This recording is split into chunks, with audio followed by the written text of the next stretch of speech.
Cuidando de Você.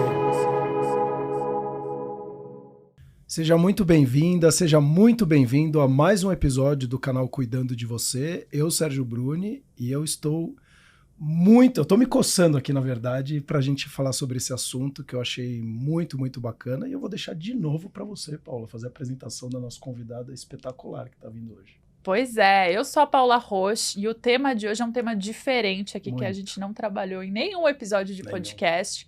E já vou pedir para você fazer aquelas coisas básicas que todo mundo pede, porque é importante para divulgar o vídeo, se inscrever no canal e compartilhar este tema em especial com todo mundo que você conhece, porque é algo que a gente precisa ampliar a consciência em geral da sociedade. Hoje o tema que a gente vai falar é empoderamento de mulheres para cultivar também o bem-estar. Por isso que eu falei que é um tema bastante diferente e eu não poderia trazer uma convidada mais especial para falar sobre isso, porque assim, a convidada de hoje, eu não vou defini-la por nenhum cargo, nenhum título e nenhuma função, porque é uma das bandeiras que ela levanta. Ela levanta que as pessoas são muito além de títulos, de cargos ou de nomes de empresas, né? Tem toda uma história, um contexto por trás de cada ser humano, seus medos, seu desejo, que muda constantemente. Ela trabalha nisso, especialmente trabalha focada para mulheres, para empoderá-las e não só, para dar mais oportunidades para que elas se vejam, trabalhem primeiro em si e consigam conquistar o mundo. E ela vem conquistando o mundo em muitas frentes. Ela é fundadora da Cruzando Histórias, ela também é embaixadora da L'Oréal.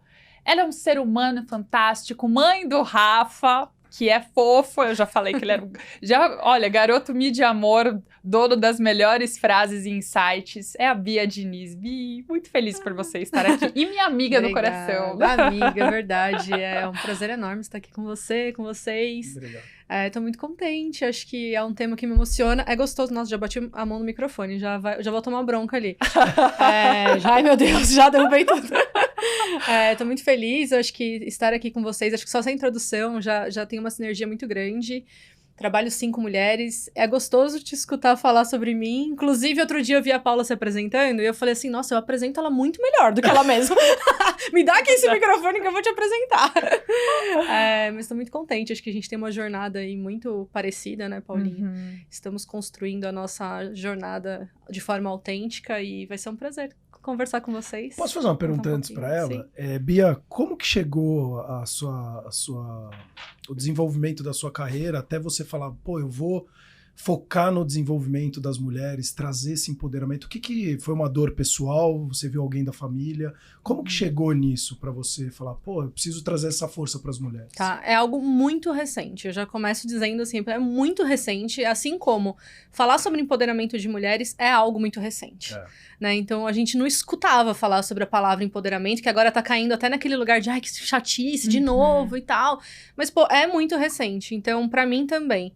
A Cruzando Histórias aconteceu na minha vida por conta de um momento de empatia que eu tive com uma mulher que deu entrevista no Jornal Nacional contando sobre o desemprego dela. E eu comecei a ir para as ruas, escutar pessoas que estavam desempregadas para entender como que eu poderia ajudar. Né? Eu, uma analista de RH, trabalhava com recursos humanos já há bastante tempo, fui para a rua para escutar essas pessoas e descobri o que é ser mulher no desemprego. Então, foi por conta de uma mulher que eu fui conhecendo outras tantas. E eu falo que nessa jornada de descobrimento do desemprego, o impacto do desemprego na vida da mulher, eu fui me descobrindo mulher. É tudo muito novo pra mim também. A Cruzando Histórias tem 6 anos, né? Não é uma ONG de muitos e muitos anos. E eu falo, pô, é sobre a Sueli, que foi essa primeira mulher que me levantou do sofá, né, ao aparecer na televisão, mas eu vejo que é muito sobre mim, é muito sobre o resgate da Bia mãe, da Bia mulher, da Bia trabalhadora. Então, eu me descobri mulher com a Cruzando Histórias. E como que eu fiz isso? Escutando outras centenas, milhares de mulheres. Então, é algo muito novo.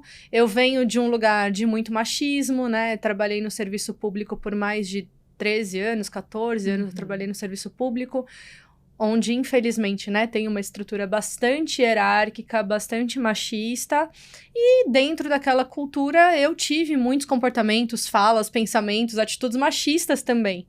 Então, a Cruzando Histórias, ela é uma desconstrução na minha vida. O empoderar outras mulheres é uma forma de me empoderar também. É uma descoberta pra mim, sabe? É uma renovação pra mim. Eu vejo elas crescendo, todas as mulheres que a gente atende, mas eu vejo o crescimento da Bia também enquanto mulher. Então, assim, é tudo muito novo, é tudo muito na base da escuta, dessas conversas que a gente constrói dentro da Cruzando Histórias.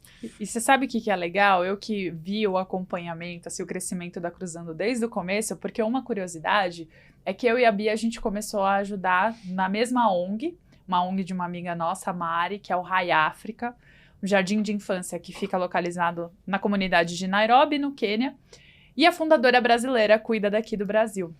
E a Bia é praticamente vizinha dela, e eu conheci pela internet, a gente começou a ajudar daqui, fazendo pequenas ações, a Bia ainda mais presente, até que a gente foi pro Quênia, teve essa experiência que eu falo que é transformadora, não tem como você ir e voltar a mesma pessoa, até porque tudo que você faz, você acaba sendo mais ajudado do que ajudando.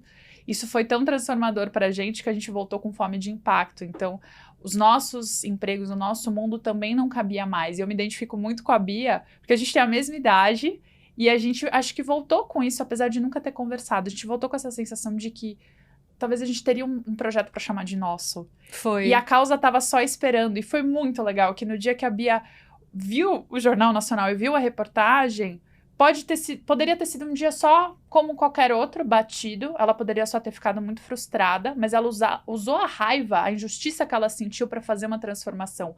E isso que é o mais maravilhoso, né? Por isso que eu sou tão defensora da inteligência emocional, porque se não fosse a raiva, a injustiça, né, você não teria feito.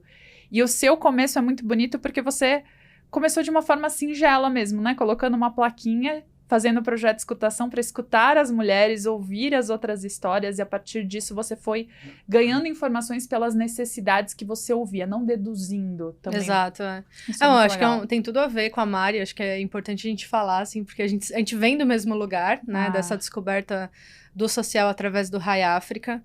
A ida para a África também me fortaleceu muito em relação à mulher, porque eu vi muitas mulheres mães muito fortes, assumindo os filhos delas, os das outras mulheres que...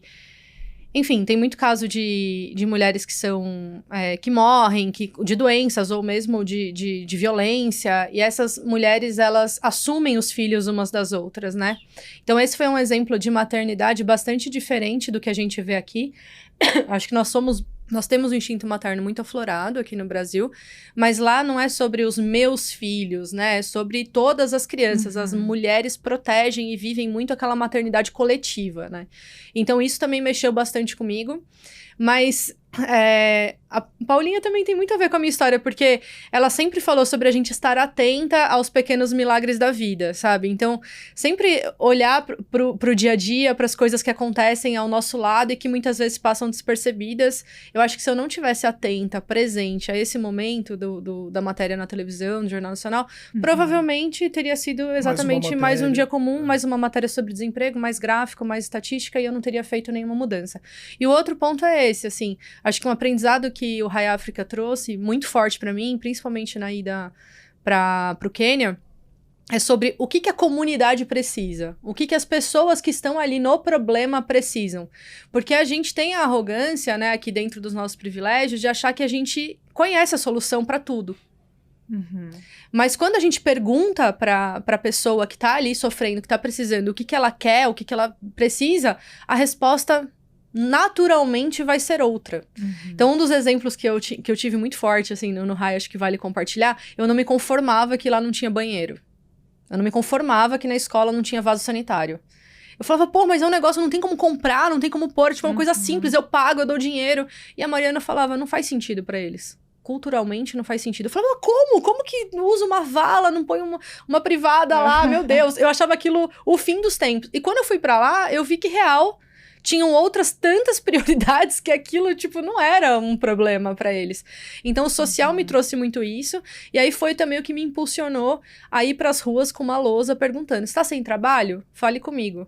Na intenção de me conectar, de fato, com o que a pessoa tá precisando, não com aquilo que eu acredito que seja o melhor pra ela, sabe?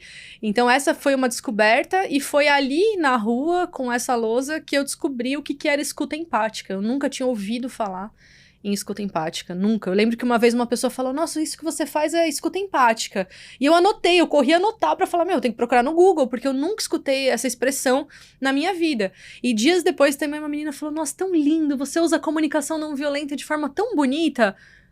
E eu travei, eu falei, o que é comunicação não violenta? Eu nunca escutei falar. E, de novo, fui procurar no Google e descobri o que era, entender que é uma técnica, que é uma metodologia que eu poderia utilizar. Eu estava utilizando de forma natural, intuitiva, tal, mas eu não sabia o que era aquilo, né? E aí, sim, fui estudar, enfim, fazer curso, ler e me aperfeiçoar, porque, real, eu acredito muito, tanto na escuta empática quanto na comunicação não violenta, e construir um trabalho.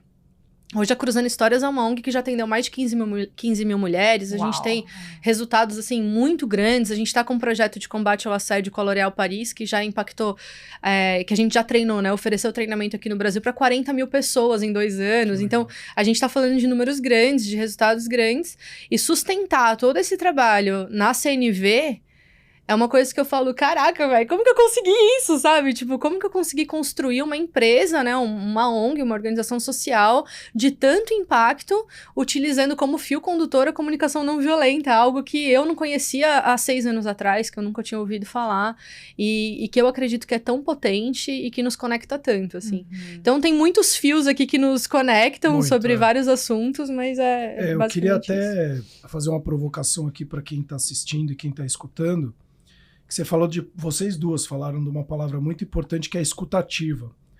Em primeiro lugar, antes de você querer ajudar o próximo, como a própria Bia falou aqui, e às vezes a gente quer solucionar muitos problemas, mas olhando para o nosso próprio umbigo, né? Então, como você falou do vaso, né? Que é uma coisa que é inadmissível para você, mas talvez na outra ponta tinham problemas tão mais sérios que ele estaria em 4º, 5º ou 25º da lista ali de prioridades. Então, o quanto que você está se escutando em primeiro lugar, e se você quer ter boas relações na sua vida, o quanto que você está escutando genuinamente aquela pessoa do que ela está falando, para você conseguir internalizar aquilo e de forma empática conseguir ter uma conversa não violenta, como você falou, mas uma conversa produtiva para você extrair algo e fazer algo melhor, né? Então acho que isso é um ponto super importante que você falou aqui. E outro ponto que você falou, Bia, que a gente bate muito aqui, é que eu falo que a sabedoria do século XXI não é mais quem não sabe ler e escrever com tanta informação que a gente tem. É quem não está aberto a aprender, reaprender e desaprender velhos conceitos. Então eu te agradeço muito por você estar aqui. E esse assunto, por exemplo, porque eu também vim do mundo muito machista. Eu vim de um esporte de alta performance, trabalhei no mercado financeiro. E sou filho de uma mãe que perdeu pai e mãe com 20 e poucos anos, em questão de 6 meses, e era produtora de laranja. Então imagina 50 anos atrás, vivendo no meio do mato com um bando de ogros, então que muitas vezes até sugeriam, eu fecho o negócio e eu dormir com você. Então basicamente era esse tipo de conversa. E eu já presenciei algumas delas. Então, obrigado por estar trazendo um assunto tão sério, porque hoje você, tendo esse tipo de conversa, você de fato muda vidas. E você mudando vidas, seja você gestor ou quem quer que seja dentro de uma empresa ou do setor público, você faz as pessoas produzirem mais, elas se sentirem mais à vontade e terem bem-estar, como a própria Paula falou.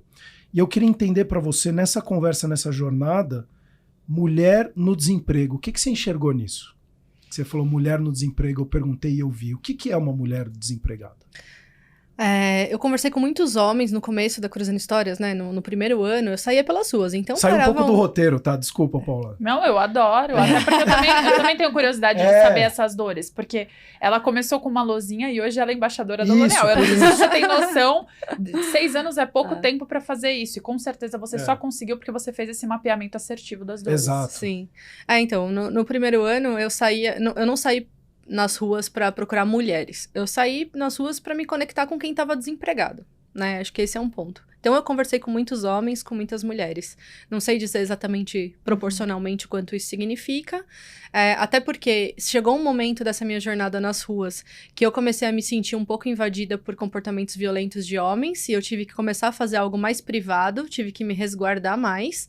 Eu tive stalkers, tive pessoas que me seguiram, que eu me sentia ameaçada pela presença. Então, não foi uma jornada fácil. Na época, eu acho que eu nem tinha tanto conhecimento do quanto isso poderia ser perigoso. Eu acho que eu tinha uma inocência que me impulsionou muito, né? Uma vontade de fazer, de transformar, que eu não pensava, não calculava muito bem os riscos, mas eles foram aparecendo ao longo da jornada e muito ligado à figura masculina. Esse é um ponto. Mas assim, eu escutei muitos homens e muitas mulheres. O que sempre me chamou a atenção é que o homem... gente, eu vou falar aqui muito da minha vivência, tá? Não tô trazendo nenhuma estatística, nenhuma pesquisa, não. Da minha vivência. O desemprego pro homem é tipo o 8 é 80. Ou ele tem uma autoestima muito boa e ele vai se recolocar muito rápido porque ele é incrível. E aí, a maioria dos homens se encaixam nesse padrão de sou incrível e as portas do mercado de trabalho estão escancaradas pra vocês, homens. Ou esse homem tá no fundo do poço. Então, a cada 10 pessoas que eu ouvi falar sobre suicídio na Cruzando Histórias, 9 são homens. Caramba. Então isso sempre me impactou muito. Exatamente pra gente estar no mundo machista. Então pro cara não ser o provedor, ele se sente muito mal. Ou ele é muito bom, e vai dar tudo certo pra mim, ou eu vou me matar porque acabou minha vida. Eu tô desempregado e não sirvo pra mais nada. Nossa. Não tem meio termo. Pra mulher, não. A mulher tem uma escalada. Ela desce pro fundo do poço muito mais lento e ela sobe muito mais lento. Ela vai se agarrando na descida e ela vai se agarrando na subida. Há outras possibilidades. Até porque eu ainda vejo, né, 2023 a gente não deveria estar falando tanto sobre isso, mas ainda é muito claro. O homem tem muito esse papel de provedor, então ele tem que estar empregado e trazendo dinheiro para dentro de casa. Se ele não tiver, ele não serve, ele é um inútil. A mulher não, ela é mãe. Ela é cuidadora, ela cuida dos pais, ela cuida da família, ela cuida da casa. Então, ela tem outros papéis que são muito importantes nesse contexto familiar. Então, ela, tá desempregada, mas ela é a mãe. E mãe é tipo Deus no céu, mãe na terra. Mas isso valeu um puxão de orelha, até para as mulheres que de repente se colocam, ou parceiros desse homem, que ele deixa de ser o provedor, entre aspas, e ela também de repente coloca essa pressão, esse parceiro ou essa parceira coloca essa pressão para ele. O que você pensa sobre isso? Olha, eu tô num momento atual de reflexões sobre o quanto a gente deveria olhar para a masculinidade. Porque eu tenho convivido com pessoas que têm me trazido dores da sua masculinidade, fragilidades do homem, que têm me preocupado bastante. Então, assim, ninguém tá olhando para essa fragilidade masculina. É claro que eu vou sempre defender a bandeira das mulheres, o feminismo, porque, enfim, nós somos maiores impactadas em tudo, né? Nós temos dores, inclusive, que as estatísticas mostram de muito mais casos, infinitamente mais casos, de violência, de demissão, de oportunidades dentro do mercado de trabalho, de menos renda para as mulheres. Enfim, a gente tem uma série de coisas aí que são históricas e que nos impactam, principalmente num país onde tem... sei lá quantos milhões, agora eu não vou lembrar de cabeça, mas quantos milhões de lares chefiados por mulheres que têm menos renda, que têm menos acesso, isso impacta em todas as outras gerações que vêm vindo.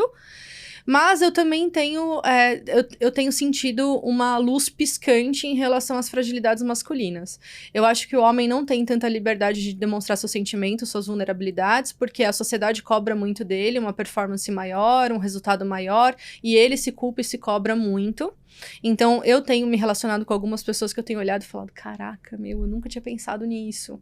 Olha como isso impacta a vida dele, olha como o dia a dia dele tem sido mais difícil, olha como ele chora com muito mais volume e mais desespero do que mulheres com quem eu trabalho. Então, assim, pra mim, eu sempre vou estar... Eu já tinha sentido isso no início da Cruzando e agora eu tô numa fase que eu tenho sentido isso também, sabe? De um pouco de preocupação em ninguém tá olhando pro que tá acontecendo com essa pressão sobre os homens. É um olhar empático, né? É um olhar empático. Eu tenho sentido empatia, mundo, sabe? Eu tenho me preocupado um pouco. Mas aí eu volto na escuta. Eu acho que estar com a escutativa, e aí a gente vai falar, eu tô falando de escutar por escutar. Não escutar e a nossa ansiedade de dar conselhos, de resolver o problema, porque a gente tem essa ansiedade. Eu tô falando de escutar mesmo. É a gente se colocar ali, porra, mesmo que eu não tenha nenhuma solução, e eu não tenho que ter, pra vida de ninguém, pro problema de ninguém, eu estar ali escutando. Então, eu acho que tanto o homem quanto a mulher têm as suas problemáticas, os seus desafios. A mulher, a gente vê que são muito mais, né? São muitas linhas cortantes aqui no universo da mulher dentro do mercado de trabalho, e talvez pro homem isso seja mais suavizado historicamente, né? Então, como eu disse, a porta do mercado de trabalho tá escancarada pro homem, pra mulher tem uma fresta. E todas nós querendo passar por essa fresta. O ambiente de trabalho, ele não é um ambiente de permanência e ascensão para a mulher. Para o homem, é. E quando a gente olha para isso, a gente vê muito a maternidade como uma grande vala na carreira da mulher. Pro homem, a paternidade... Ainda hoje. Com Super, certeza. super. Ixi. Super. É muito natural em entrevistas de emprego a gente ser questionada, né? Sobre... Se você já teve filho, se Não, você pretende vontade Você vai de ter pretensão, uma investigação sutil para as empresas que hoje têm a bandeira da diversidade e inclusão. Vou ter um ambiente mais saudável e tal, mas nas entrelinhas, nas perguntas, você já vê várias prioridades, né? E até quando não pergunta, né, Paulo? Porque o fato de você ter 35 anos, você é um mamífero em potencial ali, entendeu? Tipo, você vai engravidar a qualquer momento. Tipo, já passou da hora dela engravidar. Como que essa mulher ainda não é mãe? Ela vai ser a qualquer momento. Então, se eu contratar... Então, a mulher lida com o etarismo, né, com preconceito aí em relação à idade, muito mais cedo do que o homem. Porque ela tá ali à beira da maternidade. Já com o homem não tem isso. Então, aí a gente entra numa discussão de políticas parentais, de repente, da gente começar a oferecer os mesmos tipos de benefício para homens e mulheres, para que o mercado de trabalho fale, pô, se o cara for pai, ele também vai ficar 6 meses fora. Se o cara for pai, ele também tem que... fazem isso, inclusive. Algumas empresas, assim, se ele for pai, ele vai ter que ir na reunião da escolinha, ele vai ter que acompanhar no médico, ele vai ter que pegar um atestado pra cuidar do filho. Coisa que hoje em dia não é discutido. E pro homem é uma pressão. Eu vejo pelo meu marido. A única vez... Nosso filho tem 9 anos. A única vez que eu precisei do apoio do Marcelo pra salvar uma situação que eu não tinha quem ficasse com o Rafa, ele ficou desesperado. Ele trabalha 24 anos na mesma empresa com o mesmo chefe. Isso foi, acho que ano passado. E na teoria deveria ter muito mais abertura pra falar, pô, dessa vez eu vou lá e já volto. Ele é funcionário público, ele tem estabilidade, ele tá 24 anos com o mesmo chefe, no mesmo lugar, fazendo a mesma coisa, e ele ficou desesperado de ter que pedir pro chefe pra sair 2 horas mais cedo, porque ele precisava buscar o Rafael numa situação que eu tava ali sem saber o que fazer com o menino. E eu vi ele sofrer. O quanto ele ficou nervoso, o quanto ele ficou desesperado. E ele é um pai ótimo, ele é um marido super presente, a gente tem uma relação super saudável. E eu vi o meu marido, tipo, desmoronando com medo de pedir pro chefe. Eu falei, cara, que loucura isso, que pressão. Entendeu? Porque provavelmente na hora que ele fosse pedir, o chefe ia falar, mas e a Bia? Cadê a Bia? Onde tá a sua mulher? Cadê a mãe dessa criança? Então existe uma pressão sobre o homem não assumir o papel do cuidado, que é muito forte. Né? E isso impacta em tudo que a gente está vendo de desigualdade salarial, de não equidade, né? de gênero nas empresas, na sociedade como um todo, porque o cuidado sobrecai todo sobre a mulher. Então, voltando, né, a pergunta, assim, qual que é a diferença de desemprego para a mulher ou para o homem? As linhas cortantes para a mulher são muitas, então a gente traz muitas dores, e aí a gente também pode falar de violência contra a mulher, de assédio no trabalho. É totalmente normal sentar uma mulher desempregada na minha frente e relatar situações de assédio moral, de assédio sexual, que fizeram com que ela caísse no desemprego. Ou ela escolhesse a demissão e tivesse no desemprego, ou até que isso se tornasse uma perseguição e ela acabasse sendo demitida por conta de assédios diversos que aconteceram no ambiente de trabalho. Então são tantas as linhas cortantes que essa mulher ela tem muito mais dor, mas a jornada dela também foi de... Tô muito mais calejada, tô muito mais resiliente, e isso é muito mais esperado. E quando acontece, eu vou saber me virar melhor do que pro homem, que é um precipício. A demissão é um precipício. É uma coisa que tira muito o chão, que é muito sorrateiro. E o homem, ou ele pula pro próximo, que é o que eu vejo numa maioria, ou ele cai no fundo do poço.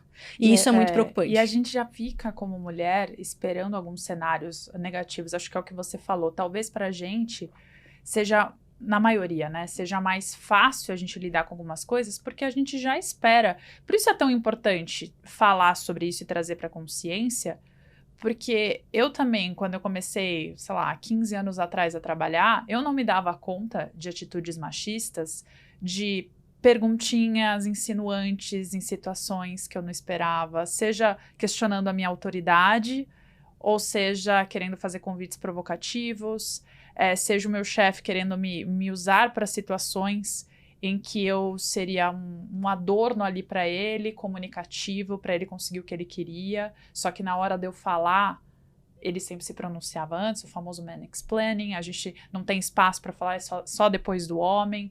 O homem corta a nossa fala, o Ou que ele a gente explica fala o que tem que você... ser validado, Exato. porque ele tem que validar o que a gente falou. Isso é extremamente cansativo, você se provar. Tanto que eu acredito assim, é aquilo que a gente decide fazer, né? Eu tive também a sorte de ter um primeiro chefe homem que acreditou muito em mim. E ele falava, a Paula sabe responder, ela vai responder. Se não fosse isso, se ele tivesse também sido um opressor na minha vida... Né? Ele era. Exato. Foi quase um pai pra mim. Mas se eu não tivesse tido esse apoio, se eu tivesse tido um opressor, talvez eu estaria num lugar muito diferente. Por isso que é tão importante falar, porque é estrutural. E eu gosto muito de uma frase que você deixou no seu perfil, né? Que você falou assim, a ONU declarou em 6 de março de 2023, esse ano, que a igualdade de gênero precisará de 300 anos para ser alcançada e você trabalha para encurtar esse tempo. É assustador, né, Mi? É assustador e... tira um pouco a nossa esperança, porque nós temos essa ansiedade de ver resultados práticos, a gente quer ver resultados agora, a gente não quer ver resultados daqui 300 anos, daqui 150 anos, a gente nem vai estar aqui pra ver, né? Então a gente tem essa ansiedade de, eu preciso fazer logo porque eu quero ver mudança, é frustrante, mas ao mesmo tempo eu tenho o otimismo que eu falo, o que me acompanha? É o otimismo do empreendedorismo social, que eu tô aqui trabalhando, dedicando a minha vida e outras tantas pessoas à minha volta estão dedicando a sua vida a solucionar problemas que são de todas as pessoas, né? Quando a gente fala de empregabilidade para mulheres, é um problema de toda a sociedade. Quando a gente... geração de trabalho e renda, né, para mulher, é um problema de toda a sociedade. Quando a gente fala de violência contra a mulher, é um problema de toda a sociedade. Eu sempre bato isso em todos os meus treinamentos. Homens, vocês estão aqui porque é o problema de vocês. Ah, mas eu não sou agressora, eu não sou assediadora, eu não faço isso, eu não sou machista. É sim. E mesmo que você não seja um agressor diretamente, a sua esposa vai sofrer agressão, sua filha vai sofrer agressão, sua mãe, alguém à sua volta vai sofrer agressão. Você é amigo de agressores, você é amigo de abusadores, você é irmão de abusadores, você é filho de abusadores. Então, é sim problema de todas as pessoas. A gente não tem que olhar para um problema social e falar, mas isso não tem nada a ver comigo. Eu não tenho nada a ver com isso. Então, eu acho que esse otimismo de a gente tá avançando no sentido de tem muita gente se levantando. Assuntos como esses que a gente tá debatendo aqui hoje, há 5, 10 anos atrás não eram debatidos. Igual quando você falou pra mim, a medicina do sono é muito recente, são 20 anos, tá? A gente tá falando de todos os temas que a gente tá falando aqui são muito recentes. Então, que bom que a gente tá tendo espaço pra falar. Eu acho que o fato da gente falar, da gente trazer consciência, da gente trazer as nossas histórias, as nossas dores e de outras pessoas pra um microfone, pra um vídeo, pra internet, pro LinkedIn, como a gente faz muito, a gente tá avançando, sim, nas pautas. As pautas, elas precisam ser sustentadas para as pessoas olharem e falar, isso é importante mesmo. Não é só um dado da ONU que tá lá na manchete, na capa do UOL.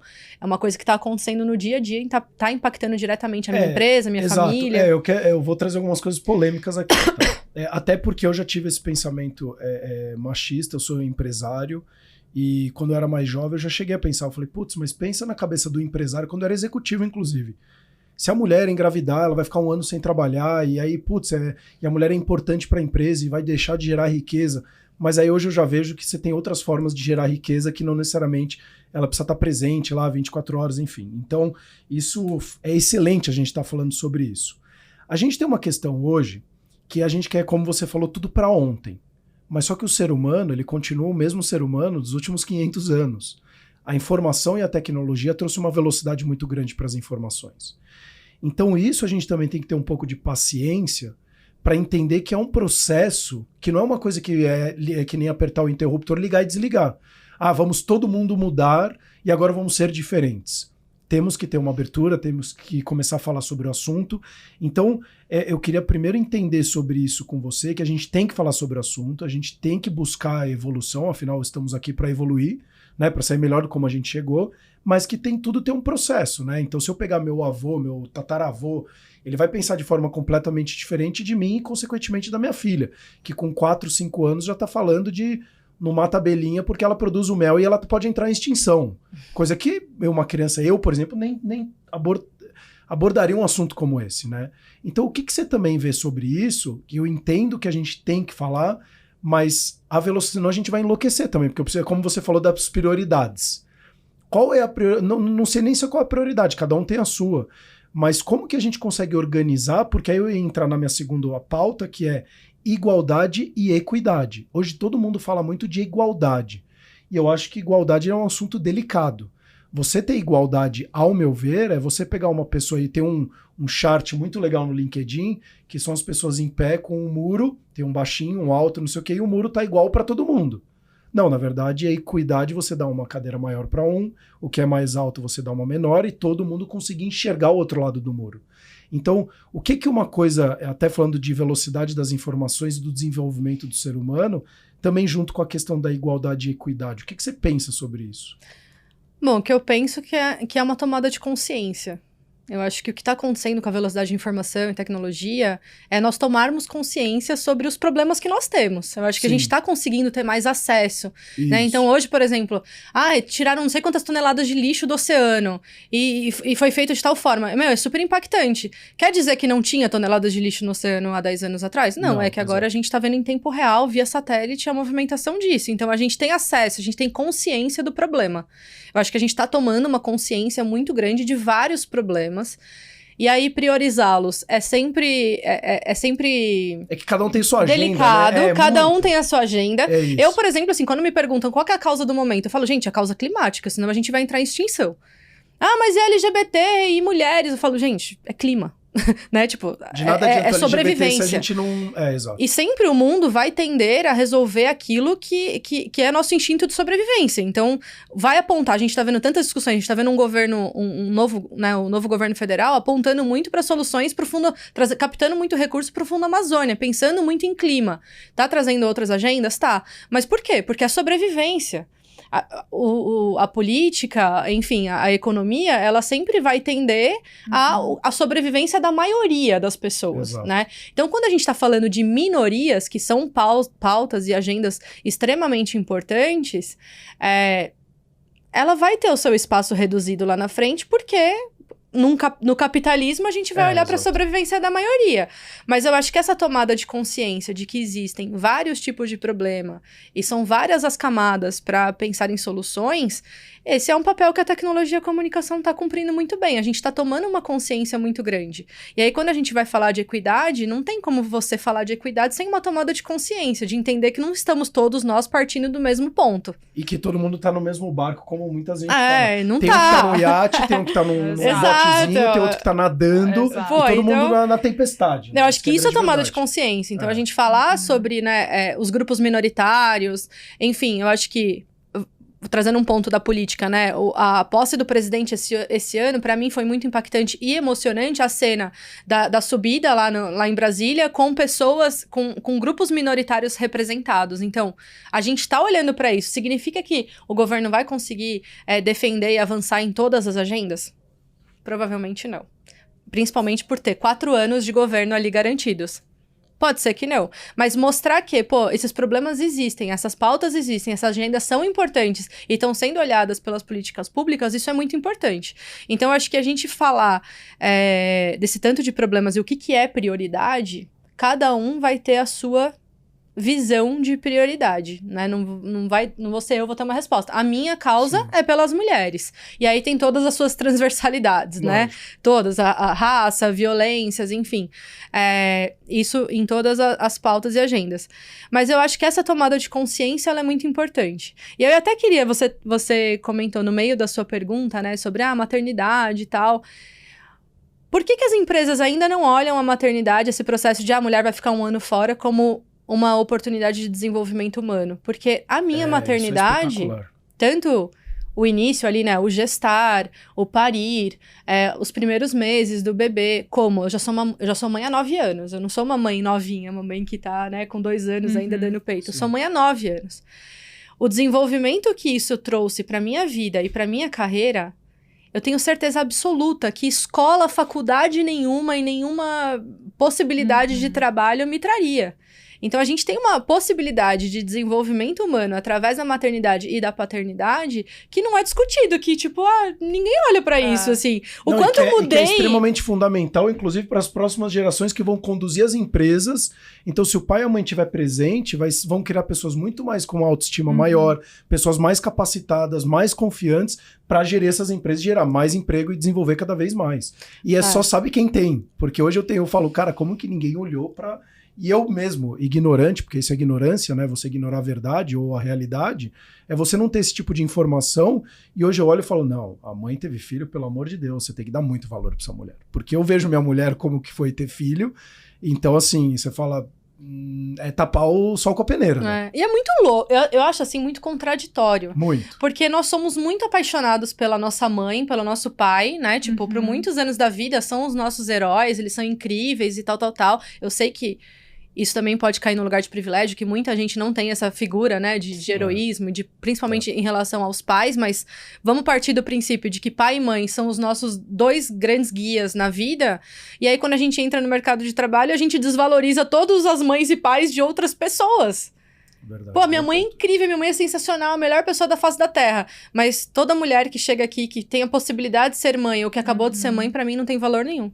É tudo querendo a produtividade imediata e não pensando no que você falou, no desenvolvimento do ser humano, naquilo, num contexto Cara, e no desenvolvimento da sociedade, porque eu falo... onde a gente quer chegar, gente? A gente quer chegar num lugar onde ninguém mais vai querer ter filho, porque vai ser um problema. Eu tenho 36 anos, e eu vejo muitas amigas que ainda não se tornaram mãe, porque... mas e minha carreira, meu emprego, eu tô no momento que eu vou receber uma promoção, ou que eu vou ter uma oportunidade fora do país, que ficou segurando esse momento de maternidade, com medo das consequências profissionais que isso traria para elas, e já vejo amigas que não estão conseguindo engravidar porque retardaram muito esse processo. O relógio biológico, ele pede, né, ele dá conta, ele existe. Vou bater no sono depois, que tá impactando a fertilidade das mulheres. Então, cara, eu vejo, assim, amigas que não conseguiram nem se relacionar, que não tem um parceiro pra falar, pô, eu quero muito ser mãe, mas nenhum parceiro eu tenho, quem dirá a possibilidade de ter um filho, e isso o quanto é angustiante. O quanto é angustiante. Eu tô muito nessa fase, né, Paula? Acho que você também, né? Sim. De ver mulheres, assim, mulheres incríveis que, porra, meu Deus do céu, eu tô com 38, eu tô com 39, eu tô com 40, acabou minha chance de ser mãe. E eu tive até a amiga recente que foi fazer congelamento de óvulos e não tem óvulos pra congelar. Caramba. E é aquela notícia que você fala, meu Deus, por que eu não fui atrás disso? Não tem como a mulher não se questionar. E a culpa é de quem? A culpa é dela?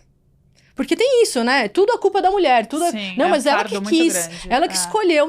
Não foi ela que quis. Se tivesse um ambiente cara. saudável, aberto... E se isso fosse natural, se isso fosse valorizado, muito, cara, isso seria, a história dela seria totalmente diferente. Posso levantar uma bandeirinha, então, aqui, ó? Mais uma reflexão para você que tá assistindo e agora para as mulheres aqui. Então, se você... E aí eu falo por experiência própria, como a Bia tá falando. O maior presente que eu tive na minha vida foi ter tido a minha filha. E eu nunca imaginei isso. E eu era uma pessoa que eu até pensava em talvez não ter filho. Então, né, joguei tênis, viajava 30 e tantos países, eu era um cara do mundo, pisei na Zâmbia, Zimbábue, vi coisas inacreditáveis que você fala, cara, eu vou gastar minha energia ajudando as pessoas, porque como você falou, quando você vai, se transforma como ser humano. Mas a partir do momento que você tem um ser e ele faz você ser uma pessoa melhor, ele te desenvolve, por incrível que pareça, todo santo dia. Se você está deixando de tomar algumas decisões por questões profissionais, eu te faço um convite, reflita muito sobre a sua vida, porque talvez você está perdendo um dos momentos mais importantes da sua vida, que é se desenvolver de verdade como ser humano, por exemplo, poder ser mãe. Ô Sérgio, só que a gente precisa abrir aqui um alerta, que é o parênteses que vai muito de encontro ao trabalho da Bia. É a questão, de novo, você está jogando fardo também nas mulheres. É um questionamento que a gente precisa se fazer, mas é muito mais complexo que isso. E só a gente que é mulher sente na pele. Eu tô com 35 anos, eu tenho o sonho de ser mãe. Tenho medo de não conseguir? Tenho. Tenho medo de ter problemas de fertilidade? Tenho. Mas eu também passei boa parte da minha vida profissional focando nisso, até porque era a única opção, assim, que eu aprendi, que me deram. A gente precisa fazer um esforço muito maior do que os homens para conseguir nosso espaço. Quando eu decidi fazer minha transição de carreira, eu tive 2 anos, porque eu sabia que eu ia pagar os preços. Eu demorei 10 anos para conseguir meu espaço na área ambiental. Para conseguir mais tempo em outra carreira, meu Deus, eu falei... Seria mais fácil se eu fosse homem? Seria. Eu vejo homens que trabalham com o que a gente trabalha, conseguem um espaço maior, são reconhecidos de uma forma mais genuína. Então, é um trabalho que, de novo, não é uma vitimização. Eu sei do meu potencial e eu luto para conseguir meus espaços e a gente usa nossas redes sociais para isso. Por que eu e a Bia, a gente se tornou Top Voice? Por que a gente investiu mais energia nisso há mais tempo do que, por exemplo, você ter um emprego parecido com o meu? Porque é a única forma da gente ser vista e levada a sério. A gente precisa colocar dados, precisa mostrar nosso trabalho. Você fala, eu sou corajosa, eu boto a minha cara para bater. Se não for isso, eu não sou levada a sério. Se não fosse isso, eu já teria caído em depressão, não conseguiria meu espaço. Só que na minha transição de carreira, eu sabia que eu estava postergando mais uma vez a prioridade de querer ser mãe. Tomei muitas decisões erradas, caí em muitas relações abusivas, muitas. Por quê? Pelo desespero. Relógio biológico. Se não for esse cara, meu Deus, até eu conhecer outro, namorar, casar, não vai dar tempo. E a gente toma decisões erradas. Então, é muito mais complexo, entende? É muito... E aí acho que a gente volta pro ponto da escuta, assim. Os homens escutarem esse grito, que é muito dolorido, e tudo isso que você falou, assina embaixo, Paula. A gente tem que fazer muito mais esforço mesmo. Inclusive, as mulheres estudam muito mais que os homens. Isso também tem dados mostrando que a gente estuda muito mais. E a gente tem uma sensação de sempre ser insuficiente, da gente sempre ter que estudar mais. Eu vejo minhas amigas, a Paula é uma delas. Cara, ela tá sempre estudando, desesperada pelo conhecimento. Você acha que é só por gostar disso? Ela pode gostar, ela pode amar estudar, mas também tem o ponto de que, cara, eu preciso saber mais, eu preciso saber muito mais do que a pessoa que tá do meu lado, porque senão eu não vou ter oportunidade. E isso é real, né? Às vezes fala, mas quem disse? Aqui isso não acontece. Eu escuto muito, aqui isso não acontece. Aí quando você vai conversar com uma mulher que trabalha lá dentro, que tá há 5, 10 anos, a mulher fala, não é bem assim, acontece sim, e assim, e aí conta histórias que trazem a verdade, né? Então, será que a gente tá escutando de fato? Porque muita gente tá escutando esse grito das mulheres. Hoje a gente tá falando sobre empoderamento e várias outras pautas que estão ganhando muito mais espaço, mas a gente ainda vê muito, eu vejo muita mulher que chega em mim e fala assim, mas eu nunca sofri assédio. Aí eu falo, amada, não repete isso. Você pode até não identificar uma situação de assédio que aconteceu com você, mas quando você fala isso, você tá enfraquecendo uma luta que impacta todas nós. Então, assim, guarda pra você, amada, não vem me falar isso, sabe? Dá uma sensação. E aí eu volto naquele sentimento da raiva. A raiva sempre foi um grande impulsionador pra mim. Eu preciso me sentir revoltada, eu preciso ter muita raiva pra eu fazer alguma coisa, assim. Eu sinto, né, não quer dizer que é um motor pra todo mundo. No meu caso, é um motor. Puta, me revolta, eu levanto e faço alguma coisa, assim. Eu preciso desse sentimento de injustiça, de raiva, pra eu conseguir fazer algo, sabe? Eu acho que me deixa mais criativa, mais inovadora, mais forte, mais resiliente e tal. Então, assim, de fato, a mulher pensa bem. Mas quando a gente fala pensa bem, a gente tem que ver que, lá no emprego dela, se ela ficar pensando, se ela levar... eu engravidei junto com a minha chefe. A gente eram 3 mulheres e um gerente, né? Ela era minha chefe, assim, ela era supervisora, mas tinha um gerente, um homem acima, um homem de 60 e poucos anos. E as 3 entraram num lance de querer engravidar tudo na mesma época. E quando ela falou que tava grávida, eu engravidei. Ela contou que tava grávida, meu Deus, tô grávida também. A gente engravidou. E a gente tinha ali uma ideia de combinar a gravidez, sabe? Então você vai primeiro, depois eu vou segundo, depois eu vou terceiro. Olha a preocupação da mulher, mexe com a vida pra gente não faltar ali uma com a outra, não atrapalhar a estrutura da empresa. E aí ela engravidou, quando deu 2 meses, eu tinha ido fazer uma viagem muito louca lá pra Chapada Diamantina, esqueci o remédio, numa falha de remédio eu engravidei antes da hora. Eu queria muito, mas foi antes da hora. E aí a gente engravidou juntas e saímos de licença juntas, e foi um transtorno pra empresa e tal. Então, assim, olha a que ponto que a gente chega, né? De uma olhar pra cara da outra, fazer um combinado, mesmo num serviço público, onde todas têm estabilidade, e que, teoricamente, aquela estrutura deveria se movimentar para lidar com a nossa licença maternidade, mas não, a gente se sente na obrigação de uma segurar a mão da outra, de uma apoiar a outra para que não aconteça ao mesmo tempo, para que não impacte lá na frente. Enfim, gente, todo mundo sobrevive. Isso é super interessante. Não, e é super interessante você trazer isso, porque você é uma pecinha da engrenagem.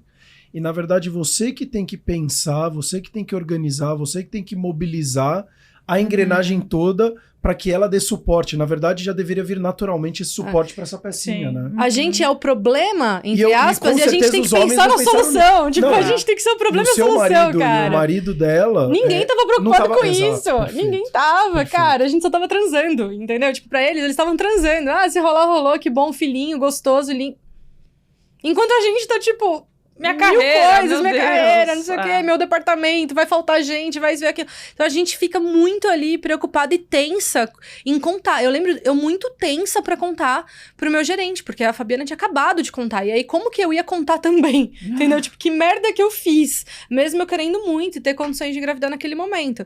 Então é muito louco essa pressão que se coloca sobre a mulher e que a gente se coloca também, né? Não são só os homens que nós colocamos essa pressão.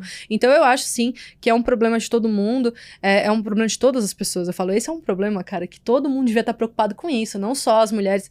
Guilherme, né, seu namorado. Tá. O Guilherme deveria estar preocupado também. Ele deveria estar sentindo a mesma pressão que Paula tá sentindo, tá? Mas naturalmente ele não tá. Porque não vai impactar na carreira dele, não vai mudar as oportunidades de ascensão profissional que ele tá tendo. Não vai mudar. Esse é um problema da Paula, que é empreendedora, que vai ter que deixar de fazer treinamento e aí deixar de ter renda para poder viver a maternidade. Então, são tantas as camadas. E aí eu vou trazer até uma reflexão que é muitas mulheres que não querem ter filhos.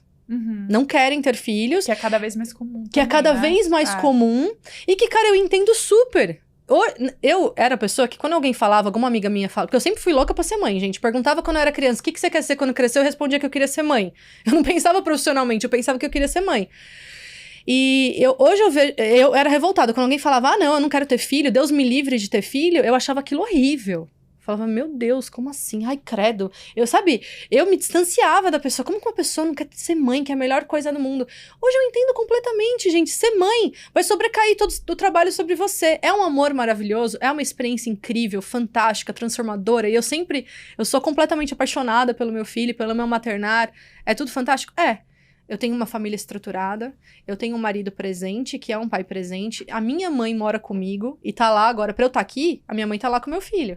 Ela que vai dar almoço, ela que vai levar na escolinha. Eu tenho recursos para prover toda essa estrutura. Rafael teve babá até os 4 anos. Ele tá numa escola particular, porque eu tenho condições de pagar. Muito... Quem que tem isso?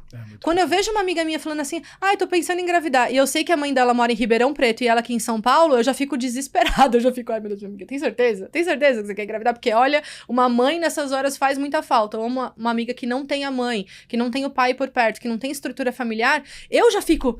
Ai, você tem certeza? Sabe? Tipo, na minha cabeça já vem aquele medo. Porque pra criar uma criança, a gente precisa de toda uma estrutura. A gente não precisa só querer ser mãe. Não. Né? Então, todo mundo tem.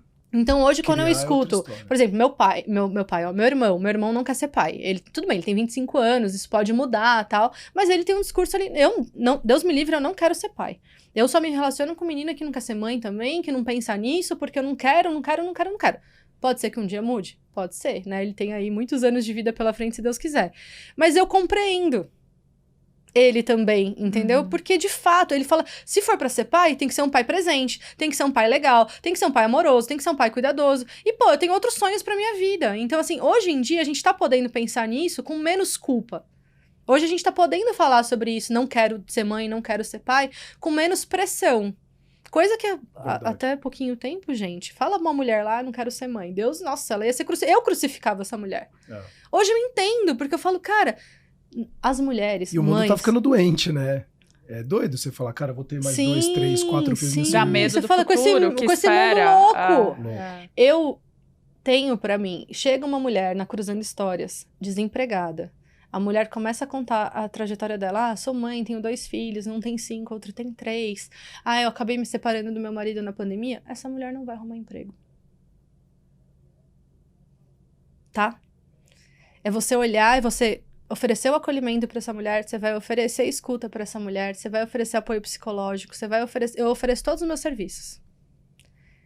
A chance dela se recolocar é muito, muito, muito pequena. Porque as empresas não querem essa mulher. Então eu que trabalho com isso há 6 anos, eu começo quem é você? A mulher começa, Ai, Bia, mas nossa, você tá sendo muito radical. Não tô sendo radical, eu tô sendo realista, gente. Tô seguindo as estatísticas. Eu tô sendo realista. Eu tô olhando os dados. As empresas não querem essa mulher, ela não vai dar oportunidade para essa mulher. Como que essa mulher se desloca para um trabalho, 2 horas de deslocamento, passa 8 horas lá dentro, mais 2 horas para voltar, se a creche que tem lá no bairro dela fecha às 3 da tarde. Quem que vai buscar essa criança? Quem que vai cuidar dessa criança? Então, vê, a estrutura, o sistema, os serviços públicos, que a creche pública, a escola pública não acompanha a jornada de trabalho que essa mulher tem. Então, aí, e é exatamente isso que eu queria chegar. Mas hoje a gente olha, se a gente olhar 10 anos atrás, 5 anos atrás, onde a gente está hoje, eu entendo perfeitamente o seu ponto e concordo com eles, mas a gente não está vendo uma evolução, porque hoje você pega, por exemplo, CLT. O CLT, ele obriga, dentro do mesmo cargo, a mulher e o homem ganhar a mesma coisa. Então já tem alguns artifícios que estão sendo feitos. Eu penso há 10 anos atrás que existia um abuso muito maior, existia uma agressão muito maior. Acredito eu sou empreendedor já há um tempo, então não estou no corporativismo tradicional. Você não acha que está havendo essa evolução ou essa mudança para algo melhor? Tem que ser feito muito mais? Lógico que tem que ser feito. Mas não está havendo uma mudança na sua visão? Vamos lá. A igualdade salarial está na Constituição desde 1988. Eu nasci em 1987. É novo demais. Sim. A gente estava vendo avanços, né? Principalmente assim, mais mulheres na liderança, compromissos que as empresas estão assumindo, e isso é muito positivo. Pandemia. 70% das demissões foram entre mulheres. Isso eu não sabia, Então, basta, né, basta uma crise, Sim. Basta um problema, basta uma má fase para que os direitos das mulheres sejam jogados fora. Quem que foi impulsionada para fora do mercado de trabalho durante a pandemia? A mulher. 7 em cada 10 demissões eram mulheres. Ah, mas afetou mais o setor de serviços, que é mais feminino. Gente, 7 entre cada 10 demissões eram mulheres. Então, bastou uma pandemia para essa lógica se inverter rapidinho e a gente retroceder não sei quantos anos em avanços que estavam tendo. Então, quando a gente olha para a pauta, para a agenda, é tudo muito vulnerável, é tudo muito instável. O que mostra que muitas das mudanças estão superficiais por um problema que é outra palavra que está virando clichê, que é estrutural, mas que é verdade, é isso que as pessoas precisam tomar consciência. Que tá na estrutura, tá já no inconsciente coletivo, tá nas mulheres, tá nos homens, tá em todo mundo. Por isso que precisa ser feito, né? Precisa ser discutido e soluções conjuntas precisam ser feitas. Então, eu até acho que há bastante evolução, apesar dos dados ainda serem alarmantes, né? Até o que a gente trouxe aqui em relação à redução salarial. Hoje, segundo uma pesquisa da Dizzy, as mulheres ganham 21% menos do que os homens ainda em relação... que estão no mesmo cargo, né? Que elas estão ainda no mesmo cargo. Ganham menos. E trabalham muito mais, porque não só a gente não tem que olhar para o trabalho só dentro da carga horária de trabalho dentro da empresa, mas do cuidado familiar. Não, e a pandemia sobre as mostrou que mulheres. o tempo é uma falácia, né? Porque você pode estar lá trabalhando 8 horas batendo cartão, mas na verdade você tá 4 horas no cafezinho, você tá 2 horas ali dando uma volta, foi no banheiro 10, 20 vezes. Não tô falando para ir no banheiro, pelo amor de Deus, mas né, o tempo é muito relativo, né? O tempo é relativo e o tempo para a mulher ele é muito mais intenso. Porque é isso, a jornada de trabalho dentro da nossa casa, dentro da nossa família, ela sobrecai sobre a mulher. Então as mulheres trabalham muito mais horas por dia quando você olha o cuidado com a família, com a casa, enfim, mais o trabalho que você tem profissionalmente. Então, as horas do cuidado que não são remuneradas, elas pesam muito mais sobre a mulher do que sobre o homem, né? Então, além disso, está levando a um quadro de exaustão muito maior entre as mulheres, uma saúde mental muito mais prejudicada entre as mulheres, né? A Think Yoga acabou de lançar um resultado de uma pesquisa sobre a saúde, chama exaustas, né, esgotadas, agora eu fiquei em dúvida, acho que é esgotadas, falando sobre a exaustão das mulheres. Por quê? Porque o trabalho do cuidado e todas as outras facetas que nós mulheres temos levam a um quadro de exaustão muito maior do que entre os homens. Então é uma pesquisa até interessante, de repente, para vocês trazerem numa próxima oportunidade e tal. Nossa, obrigado por ter trazido isso, Bia, porque pode ser uma comparação injusta, né? Porque olha só, se dentro de casa, vamos falar nós que temos filhos, tá mais sobrecarregado na mulher e ela tem um impacto muito grande emocional e físico, quando ela vai para o mercado de trabalho, ela está sendo cobrada da mesma forma que o homem. Então, na verdade, a cobrança é injusta. Você tá cobrando querendo ter banana, mas trazendo uma laranja e uma banana e querendo que a laranja vire banana, né? Então você tem que fazer o homem, então, ter o mesmo papel dentro de casa. Por isso que eu falei, políticas parentais, a gente dividir o cuidado com o homem também. Eu acabei de pegar aqui, que hoje eu postei no meu Stories, tempo dedicado semanalmente com tarefas domésticas. Entre as mulheres, 21,4 horas. E entre os homens, 11 horas. É o dobro, quase. Cara, o dobro, sabe? É muito louco, assim, ó, o percentual de pessoas que realizam tarefas domésticas, 79% homens, 92% mulheres. Quando a gente vai olhar pra raça, isso sobrecai mais sobre as mulheres pretas. pretas. Isso é verdade, porque hoje minha filha acordou com febre, e 3 horas da manhã, e minha esposa que foi cuidar dela. E no final, estudando o sono, eu vejo quanto que impacta a produtividade da pessoa que não dorme direito. Mas só que se ela vai lá no local de trabalho dela, vai ser cobrada da mesma forma se ela tivesse dormido 8 horas perfeitas, e ela vai ser cobrada.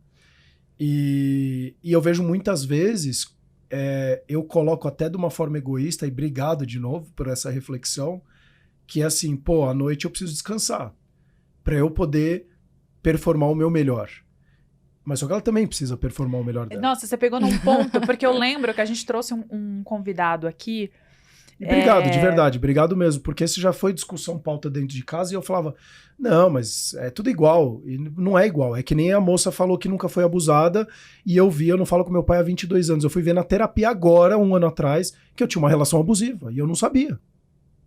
Se você não tem informação, você não sabe. Se você não sabe, se você não dá nome, você não sabe o que é. E esse pensamento egoísta é uma coisa que a gente precisa discutir, desses padrões que a gente tem. Porque a gente já recebeu convidado aqui, que também, pai, e aí a gente perguntou muito da qualidade do sono. E eu lembro da resposta assim, poxa, minha prioridade é o sono, porque eu preciso ter um bom desempenho como atleta. Então, desde que filho nasceu, eu fiz um combinado com a minha mulher.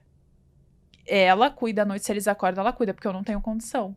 E na hora eu fiquei pensando assim, realmente, aquilo acho que até demorou pra cair a ficha. Eu deveria ter perguntado, poxa, mas como sua mulher age assim? Eu acho que cada casal tem uns combinados e acordos e tá tudo certo. Mas olhar, eu fiquei pensando, pô, coitada dessa mulher, eu fiquei aqui, cara, sobrou pra ela, legal, ele tá pleno, lindo durante o dia, o sono tá perfeito.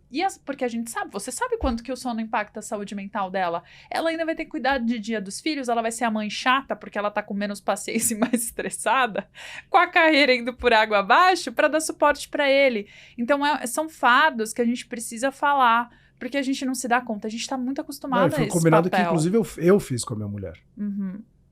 Eu fiz com ela. E tá me doendo essa conversa aqui que você falou. Tá doendo? Desculpa, mas é verdade, é isso. O meu marido, ele sai de casa... À noite, pelo menos você acorda e assim, eu posso ajudar em tudo, mas... Porque eu pensei o seguinte, tem que ter sanidade, porque se os dois não dormirem direito, vai gerar estresse, vai gerar briga. Então que caos. Seja você que não tenha sanidade, porque eu tenho que ter, entendeu? Sabe? Tipo... Não ou você pode combinar, então uma semana sou eu, uma semana você, um mês sou eu, um mês você, ou um dia outro, mas é verdade, mas nunca foi aberto esse tipo de conversa. E eu já ouvi algumas vezes, e eu não tive a escuta ativa. De fato eu não tive, e muito legal estar trazendo isso. De chegar e escutar, porque eu vi algumas vezes minha mulher falar, estou exausta. Eu falo, mas eu também tô. E eu também tô. Sim. Mas só que... Às vezes é em dobro. Por que não compartilhar essa exaustão? Eu vou trazer um exemplo aqui da minha rotina com o meu filho. Assim, o meu marido, ele sai 5h30 da manhã pra ir pro trabalho. Então ele pega o fretado, ele chega no trabalho, aí como ele chega bem antes do horário dele, ele vai pro Ibirapuera correr, aí ele corre lá, se diverte, porque a corrida pra ele não é só a questão do esporte. Não, você tá liberando endorfina. Não, e assim, as amizades que faz, e é foto pra lá, vídeo pra cá, a Paula segue ele, tipo, é o momento de lazer dele, é o hobby dele, e eu acho incrível, incrível. Eu acordo, ele normalmente me acorda na hora que ele tá saindo, né? A gente às vezes discute sobre isso, pô, precisa me acordar, mas enfim, ele quer dar tchau e tal. Eu acordo, eu já pego o celular e eu começo a trabalhar. Porque eu começo a ler e-mail, minha cabeça já começa a girar no trabalho. E minha cabeça, eu sou empreendedora, né? Eu tô à frente de um negócio e tal, então...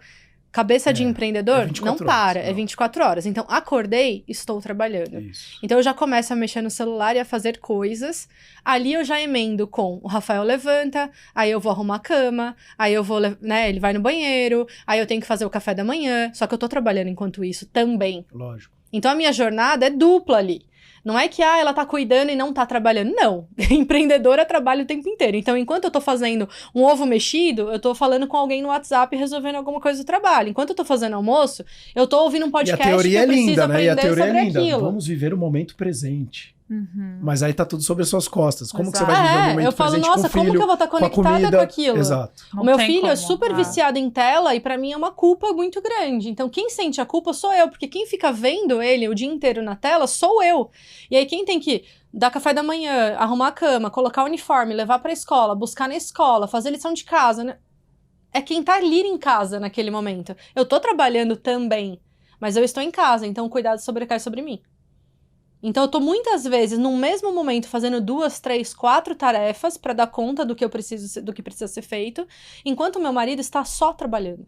Ou só correndo. Ou só correndo, ou só se divertindo. Aí ele chega em casa, obviamente, cansado, porque ele saiu 5h30 da manhã, voltou 7h30 da noite. Eu sei que essa rotina também é exaustiva. Sim. Ah, mas você ficou em casa. Mas eu fiquei em casa, mas eu tava trabalhando. Sim. Eu tava em casa, mas eu tava cuidando pra que toda a casa funcionasse, pra que toda a rotina do Rafael funcionasse. Pra ele conseguir Isso, acordar pra 5h30 mim, é da manhã muito e fazer a corrida exaustivo. dele, inclusive.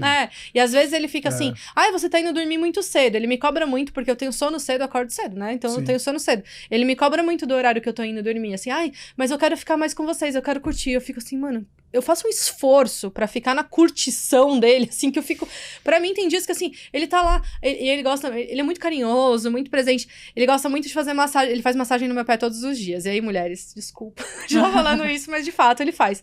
Eu durmo nessa massagem direto e reto, porque eu tô muito cansada. Lógico. E aí ele fica, mas toda hora você dorme, não sei o que você dorme. Eu fico, meu Deus, eu só quero dormir, eu só quero descansar. Sabe, às vezes ele deixava o Rafa dormir na nossa cama e eu ia pra outra cama e ele ficava bravo, você tá indo pra outro quarto. Eu falava, porque eu preciso dormir bem, eu não aguento uma criança. Além de tudo, uma criança batendo o joelho nas minhas costas a noite inteira. Não dá mais, ele tá grande, eu preciso ter qualidade no meu sono. Então, é muito louco como isso não é visto. E quando a gente quer conversar, quando a gente quer mostrar o que tá acontecendo com a gente, muitas vezes é motivo de conflito, de briga, de não entendimento. Parece que a gente tá com má vontade, ou que a gente tá se desconectando do relacionamento, sabe? Então, enfim, eu passo por esses desafios, assim, constantemente, apesar do meu marido ter o diálogo, ele querer entender. É difícil de entender quando você não vive aquilo. Ele fala, mas o meu sonho é trabalhar home office. Eu falo, é um sonho mesmo. Eu também tinha esse sonho.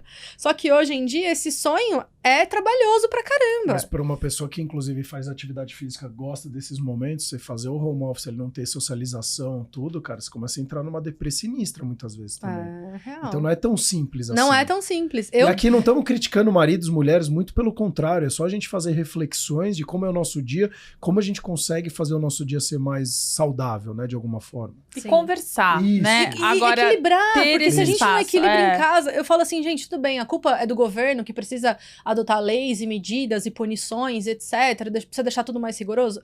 A culpa é das empresas, que também precisam ter políticas parentais, que precisam dar mais oportunidade para as mulheres, também. Mas também tem um papel nosso, individual, exato. de como que a gente trata esses temas, como que a gente trata dentro da nossa casa, nas nossas relações, como que a gente olha com mais empatia, com mais amorosidade e com mais disponibilidade para mudança, porque não adianta nada a gente cobrar do governo, a gente cobrar da ONU, a gente cobrar das empresas, a gente cobrar do síndico do condomínio, se a gente não tá fazendo a nossa parte diante dos problemas que estão acontecendo.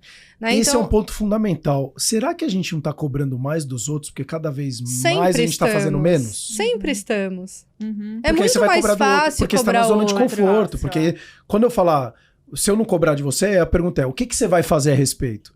Fazer... vai dar um pouco de trabalho. Porque dá trabalho, cara. Você rever o seu posicionamento, você rever a qualidade do seu sono, os combinados do seu casamento, os acordos que você tem no seu casamento, no seu namoro. É trabalhoso mesmo. E é muito fácil entrar no automático, porque isso que você falou, obrigado de novo, Bia, obrigado mesmo.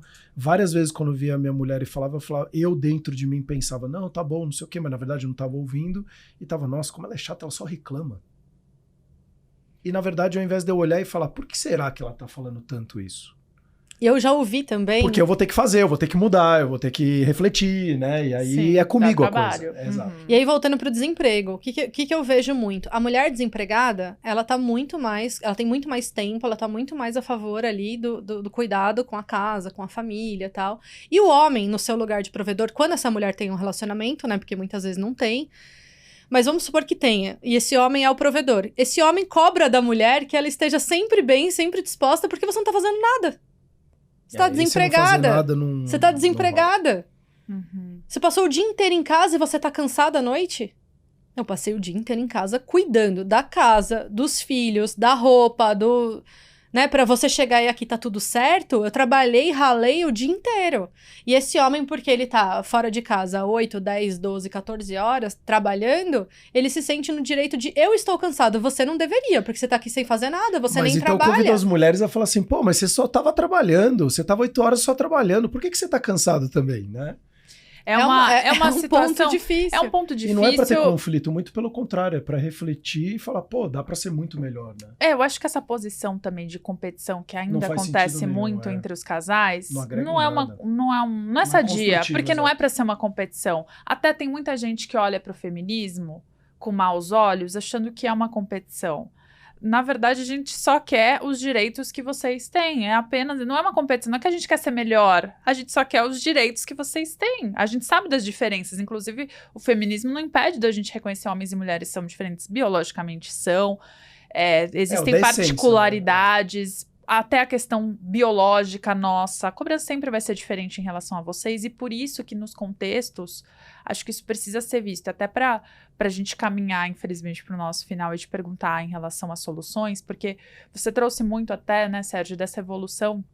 E eu acho que a gente também não pode se conformar com a velocidade que as coisas estão. Porque quem sente a dor sabe que já deveria ser mais urgente. A gente sabe que é muito difícil, muito custoso e muito exausto. A gente quer lidar com essa exaustão agora, mas a gente não sabe como.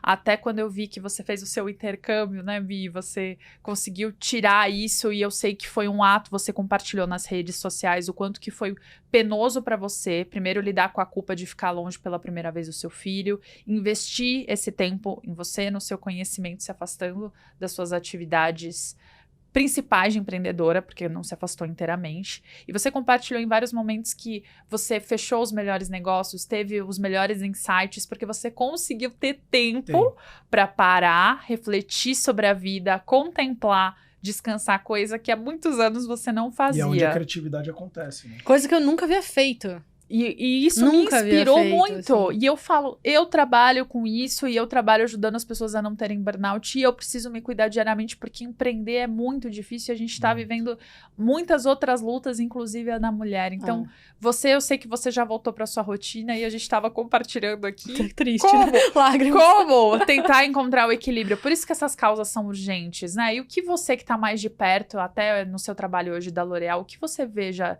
de soluções que precisam ser potencializadas para essa mudança acontecer?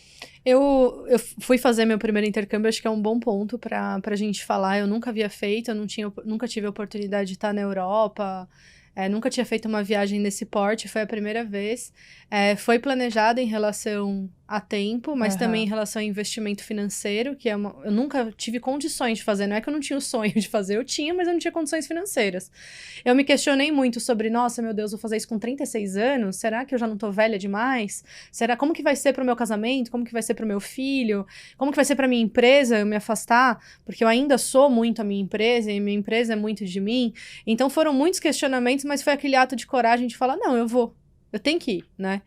E eu passei 1 ano me programando pra ir, acreditando que eu ia conseguir segurar os pratinhos enquanto eu estivesse lá. Porque, afinal de contas, eu só ia mudar de endereço. E, na hora que eu dei o salto que eu fui, eu falei, cara, quer saber? Adeus pratinhos. Eu quero viver isso daqui por mim. É o tempo que eu tenho pra mim. Então, eu acho que teve um lance das pessoas, de novo, né? Rede de apoio e as pessoas que estão ao meu lado, que foi meu marido, vai, vive isso. Meu filho, mãe, tranquilo. Meu filho, com 8 anos, ele falou, mãe, você vai sobreviver. Ele falou pra mim, você vai sobreviver. demais. Eu falei, eu acho que não. Não, mas você vai. Tipo, vai, entendeu? E minha mãe me apoiando, enfim, as meninas que trabalham comigo todas, Bia, vai, se joga. Isso foi muito importante. E ter ido, e ter vivido aquilo intensamente, que o intensamente foi de muito menos intensidade do que a vida normal. Eu me via por horas sem fazer nada, e isso me deixava assim, caraca, véio, tem nada pra fazer hoje. Eu acordava e falava, tem nada pra fazer. O que eu vou fazer hoje? Nada. É assustador pra uma pessoa que trabalha desde os 14 anos e foi ter férias com 23, sabe? Tipo, Nossa. Eu nunca parei de trabalhar, eu sempre emendei um trabalho no outro, eu sou apaixonada por trabalhar, é uma coisa que eu gosto muito de fazer. E aí, cara, não tem nada pra fazer. E aí você aprender o que é o nada, né? Dar valor pro nada, dar valor pro tempo e entender que esse tempo é curativo, que ele é regenerativo, que ele vai te trazer outras ideias, que ele vai te trazer outras oportunidades, me conectar com uma cultura. Eu fiquei em Londres, né? 48 dias. O que eu senti de lá, assim, primeiro lugar é a vida, em segundo lugar é a vida, em terceiro lugar é a vida, em quarto lugar é o trabalho. Isso pra mim era muito louco sentir isso, assim, a galera no parque na hora do almoço, todo mundo lá deitado, que eu peguei uma época, né, que tava fazendo sol e tal, então, galera indo pro parque, comer, super à vontade, e as pessoas que eu conversei, inclusive brasileiros que moram lá, que trabalham lá, eles falam, meu, deu horário, deita a caneta, se tiver no meio de um e-mail, termina o e-mail amanhã. Ninguém vai te cobrar por isso, assim, tipo, aqui é a vida em primeiro lugar. Eu fiquei 15 dias na casa de uma família, onde o cara era britânico, e ele falou, um dia eu pedi um favor pra ele me levar até uma estação, foi muito engraçado essa história, eu falei assim, amanhã eu tenho que ir na estação, e eu tava com a mala, você pode me levar? Acho que não vai dar, porque eu vou estar trabalhando. Eu falei, não, tudo bem, então eu vou de ônibus, sem problema. E aí, na hora que eu fui sair pra estação, ele tava jogando futebol com os filhos na grama. E eu assim, nossa, mas que... Né, falei um palavrão, porra, não podia me levar na estação? Aí eu falei assim, você tá de boa? Ele falou assim, não, tô trabalhando aqui, deu um espaço aqui nas reuniões, eu tô com a minha família. Então, tipo assim, ele não me levou à estação, mas aquilo foi um aprendizado também, assim, porque, é a prioridade dele, aquilo lá é a rotina dele, e aí ele faz de um tudo pra buscar os filhos na escola todos os dias, e ele vai tranquilo, ele vai a pé, ele vai de bike, ele liga o som, e assim, é outro ritmo, e não é ele, não era esse cara. Eu vi isso se repetir em muitos lugares, né, então, eu vi, assim, coisa que a gente não vê aqui em São Paulo, não sei aí o Brasilzão, né, mas aqui em São Paulo, que a gente é muito workaholic, Nossa, se a gente se eu tô num restaurante, num café, e tem uma sorveteria, que aqui em São Paulo tudo tem fila. Vamos pegar uma sorveteria ali em Pinheiros com uma fila gigantesca. E eles fecham 6 horas, eles vão falar, o último da fila pode ter 55 pessoas. Até os 55 vai ser atendido, porque já deu nosso horário. Lá não. Amada. Fecha na frente da pessoa. Fecha na cara da pessoa. Não interessa se tem 55, 200 na fila. Deu horário, deu horário. Meu tempo é sagrado. Isso pra mim também foi assim, eu vi isso acontecer em diversos lugares, em diversos momentos. E eu falei, gente, como o tempo é importante e como a gente não dá valor pra isso. Então foi assim, uma vivência, uma experiência pra mim totalmente transformadora. A minha relação com o tempo, apesar de eu chegar aqui já falando, Paula, não vou conseguir almoçar com você porque eu tô com 3 reuniões, tarará, tarará, eu já tô num processo agora, né, já faz 2 meses que eu voltei, de ver a minha agenda estrumbada, de novo eu me ver estafada, de chegar em casa 9, 10 horas da noite, porque eu tava trabalhando pra dar conta de tudo que eu tinha que fazer enquanto eu tava fora. Eu já tô vendo esse impacto. No começo eu achei que eu super ia segurar, que ia ser super possível. Não, agora eu vou fazer diferente. Agora eu vou ter mais tempo pra mim. Agora, não. Acabou. Durou 1 mês, no segundo mês eu já tava por aqui. É porque o entorno engole. O entorno engole, exato. O ambiente, né? Não é o e aí eu ia ambiente. falar isso. O ambiente engole. Influencia, as pessoas veem sua agenda livre, elas metem compromisso lá, como quem diz, se tá aqui um bloco de 2 horas, uma conversinha de meia hora aqui no meio, não vai incomodar ela. Não consulta você se você quer, sei lá, dar uma volta, tomar um café. Eu tenho muito isso pra mim. Acho que uma das perguntas que estava no roteiro, que a gente acabou com o roteiro hoje, era como que você cuida. Cara, eu tenho algumas técnicas já de cuidado comigo, com a minha saúde mental, que é, por exemplo, se eu tenho um intervalo, tá um dia lindo lá fora, uma das coisas que eu mais amo fazer é deitar e tomar sol.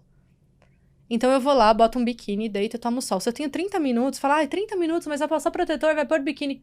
Vou pôr biquíni, vou passar protetor e vou tomar sol 30 minutos, porque é o que eu gosto de fazer. Eu tô me vendo em muitos momentos de ansiedade, ou quando eu tenho alguma dificuldade, até comentei isso no treinamento da Paula outro dia. Às vezes eu tô num momento tenso, aconteceu um problema, alguma coisa, eu saio pra caminhar. É uma coisa que tem me ajudado muito. Eu faço isso. Eu não preciso nem ser uma caminhada dentro de um parque, não. Às vezes eu preciso sair na rua ali, sabe? Dou a volta no quarteirão, vejo gente, vejo movimento, aquilo já diminui, né? O tamanho, a dor do problema, o quanto ele é latente, ele já vai se acalmando, você já vai voltando pro centro, você já sai daquela emoção de impulsividade, já começa a se tornar um pouco mais racional com o que tá acontecendo. Então eu tenho esse cuidado. E aí quando você fala de... Né, a gente começou a nossa conversa falando de sono e você contando toda a sua experiência. Eu sempre tive, desde criança, que pra mim, fator de sucesso é dormir bem.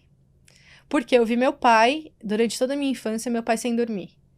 O sono do meu pai sempre foi muito afetado.